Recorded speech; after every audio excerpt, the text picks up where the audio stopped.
Ladies and gentlemen, I present to you. बॅचला जसे आता माझ्याकडे बॅचेस असे येतात सर 70 पिल्लं 80 पिल्लं एक बॅचला. म्हणजे 15 दिवसामध्ये मिनिमम 60 ते 70 पिल्लं येणं बरोबर आपल्या ब्रिडिंगवर डिपेंड राहतं. आणि वर्षामध्ये किती पिल्लं काढायचे ते माझ्यावर डिपेंड राहतं. जसं मला घ्यायचंय ना 60 पिल्लाची बॅच तर 60 पिल्लासाठी मी 30 बकऱ्या मिनिमम क्रॉस करतो. 60 पिल्लं 65 पिल्लं येतात आणि मोल्टिलिटी मध्ये एक 5 पिल्लं मी 60 झाले ना तर 55च धरतो सर 50च धरतो 5-10 सोडतो. कारण किती केअर केलं ना तर काही त्यांच्यामध्ये कमजोरीमुळे किंवा काही विकनेसमुळे तुझे 100%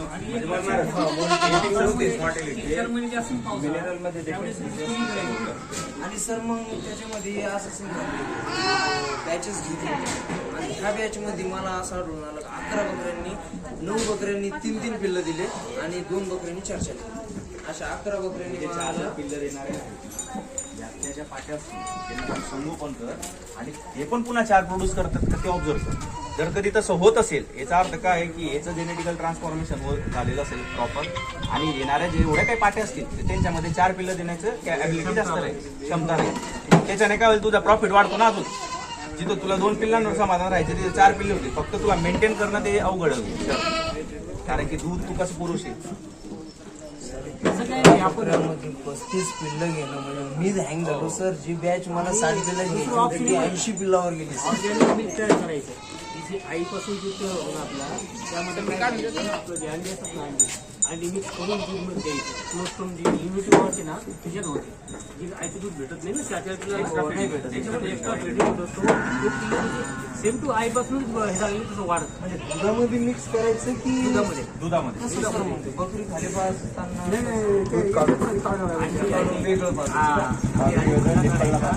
आपलं बाळाला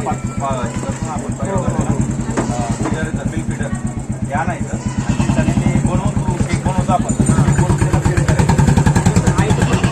पहिले 7 दिवसापासून आपण जेव्हा म्हणतो काय म्हणतो मराठी काय ते खरवस तसंच ते मेंटेन होतं. प्रतिकारशक्ती वाटते त्यांना जे आपल्याला आई नसते का मातृत्व आणि काही आई मेली समजा ती मला संगोपन कसं करणार तर त्याच्यामध्ये ही सिस्टम आहे. निपलच्या जी असते बघा बाहेर मार्केटला मिळते ना ती खवळा ती पाजवायची. सर आमच्याकडे असं झालेलं ना जसं तुम्ही बोलताय मिल्कसाठी आम्हाला जास्त मशागत करावी लागली कारण आमच्याकडे 1 टाइम बॅचेस येतात 30 मिनिमम 20-25 बकऱ्या येतात ना. 5 वर्ष लागतील 5 ते 7 वर्ष तुला मिनिमम लागतील प्युअर निघाय. पण तिथून पुढचं जे तुझं राहील ते सर्वच प्युअर राहील. त्यात म्हणजे काहीच प्रॉब्लेम येणार. ऑलरेडी 5 ते नाही 7 वेळेस दिलं दिलेले नाही हे राहू दे. याच्या व्यतिरिक्त तू दुसरी तयार कर.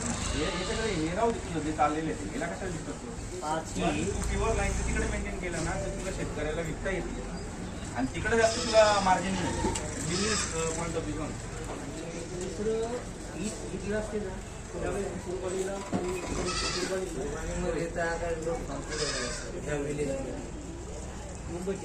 कारण हे जे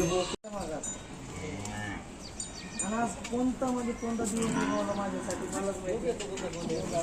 सगळं तिन्ही शाळेचे शिक्षक लोक माझ्या समोर आले किंवा माझ्या शेडवर आले. ज्या शेडला कोणी बकरीचा गोठा म्हणायचे तिथं माझे शिक्षक लोक आले भेट द्यायला.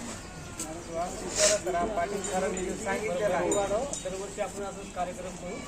मला माहीत नव्हतं कार्यक्रम असं होत नाही. अजून चांगलं काही केलं असतं 1 महिन्यात 2 महिन्यात 3 महिन्यात असं आपल्याला कार्यक्रम ठेवायचे.